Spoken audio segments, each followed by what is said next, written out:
പലരും ഓട്ടിസം ഒരു രോഗമായിട്ട് വിചാരിക്കാറുണ്ട്. ശരിക്കും ഓട്ടിസം ഒരു രോഗമാണോ? അല്ല. ഓട്ടിസം ഒരു രോഗാവസ്ഥയല്ല. ഇത് നമ്മുടെ തലച്ചോറിൻ്റെ ഒരു പ്രവർത്തന രീതി എന്ന് വേണമെങ്കിൽ നമുക്ക് പറയാം. ഒരു ന്യൂറോ ഡെവലപ്മെൻ്റൽ കണ്ടീഷനാണ്. ഇതൊരവസ്ഥയാണ്. ഓക്കെ.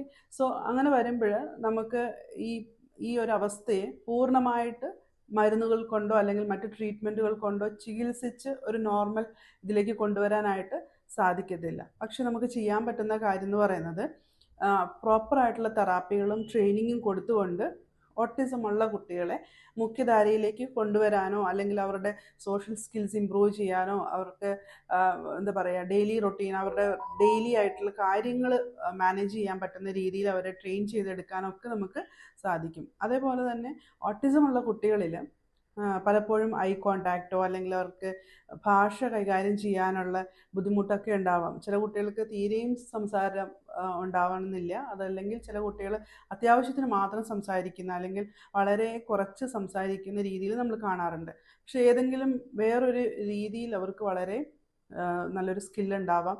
ചില കുട്ടികൾക്ക് പാട്ട് പാടാനുള്ള കഴിവുണ്ടാവാം, ചിലർക്ക് വരയ്ക്കാനായിരിക്കാം. അങ്ങനെ യുണീക്കായിട്ട് എന്തെങ്കിലും ഒരു സ്കില്ലും അവർക്കുണ്ടാവും. അപ്പം തന്നെ നമുക്ക് പല തെറാപ്പീസുകളും സ്പീച്ച് തെറാപ്പി ആയാലും അതേപോലെ നമുക്ക് ബിഹേവിയർ തെറാപ്പീസും ഒക്കെ കൊടുത്തുകൊണ്ട് അവർക്ക് സാമൂഹികമായിട്ട് എങ്ങനെ ഇടപഴകണം, അതേപോലെ സ്കൂളിൽ എങ്ങനെയാണ് പെരുമാറേണ്ടത്, ഇങ്ങനെയൊക്കെയുള്ള കാര്യങ്ങൾ നമുക്ക് അവർക്ക് ട്രെയിനിങ് കൊടുത്തുകൊണ്ട് അവരെ മുൻപന്തിയിലേക്ക് കൊണ്ടുവരാനായിട്ട് സാധിക്കും. അപ്പോൾ ഇങ്ങനെയുള്ള കുട്ടികളെ സ്കൂളിലൊക്കെ വിടുന്നതിന് മുൻപാണെങ്കിൽ നമുക്ക് സ്കൂൾ റെഡിനെസ് പ്രോഗ്രാമൊക്കെ കൊടുത്തുകൊണ്ട് അവരെങ്ങനെയാണ് ഒരു സ്കൂൾ സെറ്റപ്പിൽ എങ്ങനെയാണ് ബിഹേവ് ചെയ്യേണ്ടത്, അവിടുത്തെ രീതികൾ എങ്ങനെയാണ്, അതുപോലെ ടോയ്ലറ്റ് ട്രെയിനിങ് എങ്ങനെയാണ്, ഇങ്ങനെയൊക്കെയുള്ള കാര്യങ്ങൾ കൊടുത്തുകൊണ്ട് അവരെ നമുക്ക് സ്കൂളിലേക്ക് പറഞ്ഞയക്കാനായിട്ടുള്ളൊരു പ്രിപ്പയർഡ്നെസ് ചെയ്തെടുക്കാനായിട്ട് പറ്റും. അപ്പോൾ നമ്മളെപ്പോഴും മനസ്സിലാക്കേണ്ട കാര്യം ഓട്ടിസം ഒരു രോഗമേ അല്ല, അതൊരു അവസ്ഥയാണ്. സോ അതുകൊണ്ട് തന്നെ നമുക്കതിലൊരു പ്രത്യേക ചികിത്സാ രീതിയും ഇല്ല. നമുക്കവർ പല രീതിയിലുള്ള ഇൻ്റർവെൻഷൻസും തെറാപ്പീസും കൊടുത്തുകൊണ്ട് ഒരു സാധാരണ രീതിയിലേക്ക് കൊണ്ടുവരാനായിട്ട് അവരെ ട്രെയിൻ ചെയ്യിക്കാൻ പറ്റുന്നുള്ളതാണ് നമുക്ക് ചെയ്യാനായിട്ട് സാധിക്കുന്ന കാര്യം.